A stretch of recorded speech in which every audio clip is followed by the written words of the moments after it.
time. Thanks, Claire, for inviting me to say a few words.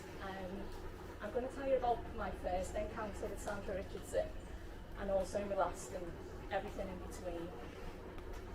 I knew Sandra first as a colleague and a work friend at Nosey Council. I first met her when I arrived late for a management meeting she was hosting at our place. It was probably one of those hatchet meetings during David Cameron's austerity, so we were both dragging our heels. I'd got caught in a freak downpour and was soaked. She was hanging back in the foyer.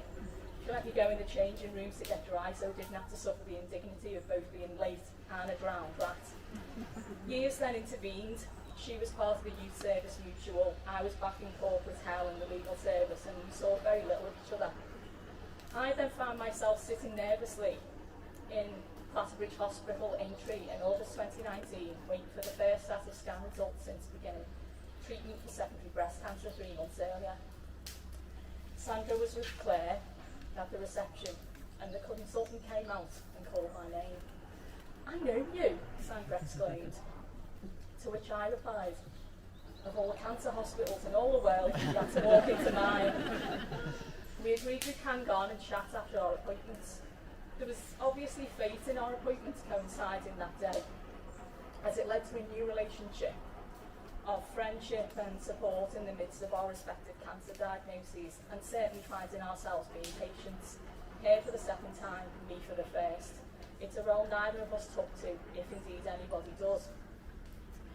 Being diagnosed with cancer, and particularly with an incurable form of cancer, is a tremendous blow to your self-confidence and a sudden loss of self. It's life's greatest existential crisis. Sandra had been diagnosed the previous year and had overcome that initial shock, and she gave me a few lessons in how to live with cancer. I was dangling on my results to see if I could go to a wedding in Greece over the August bank holiday. The consultant said yes, but I still felt a reticence and had been overthinking things. What happens if you get an infection on a small Greek island?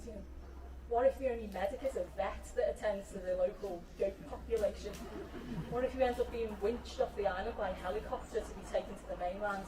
"Oh, just go, it'll be fine," Sandra said, and she proceeded to list all the countries in Europe she'd been to over the last year, and that she had wanted to go to Mexico, but the consultant said no, it's a long haul, but she still hadn't ruled it out.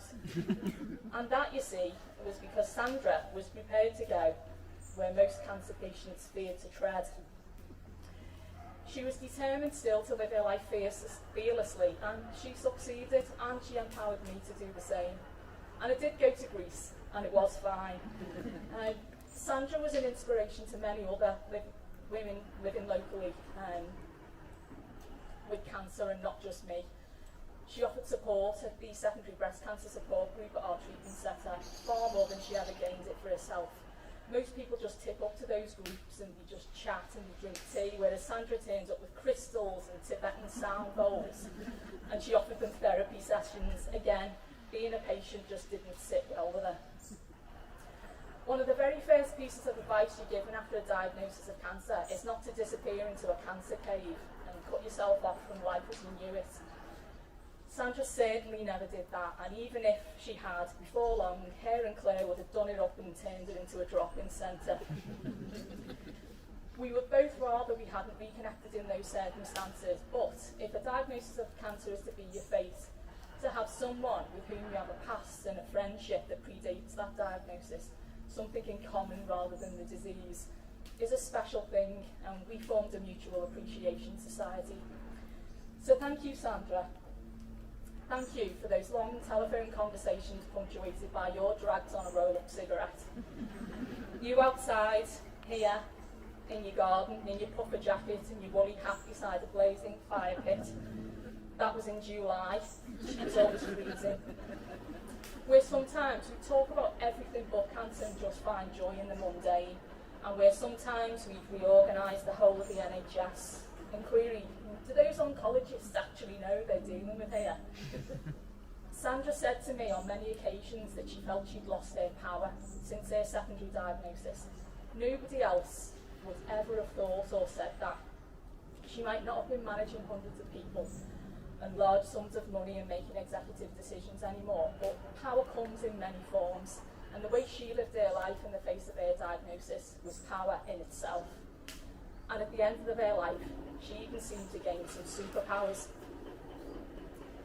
When you live with cancer, the psychological struggle is by far the greatest, but somehow Sandra's brain was just hardwired to be optimistic, to be hopeful at all stages of her life, even at its end. Oncologists deal in treatment plans, but they rarely provide much in the way of hope, partly because the science is inexact and they just don't really know, and partly because they're shitting themselves that you'll sue them if you get it wrong. So you have to find that hope for yourself, and Sandra was eternally hopeful. Even at the end of her life, she chose to face each day with hope, a notion that she could rise again, and many times she did, much to the amazement of those caring for her.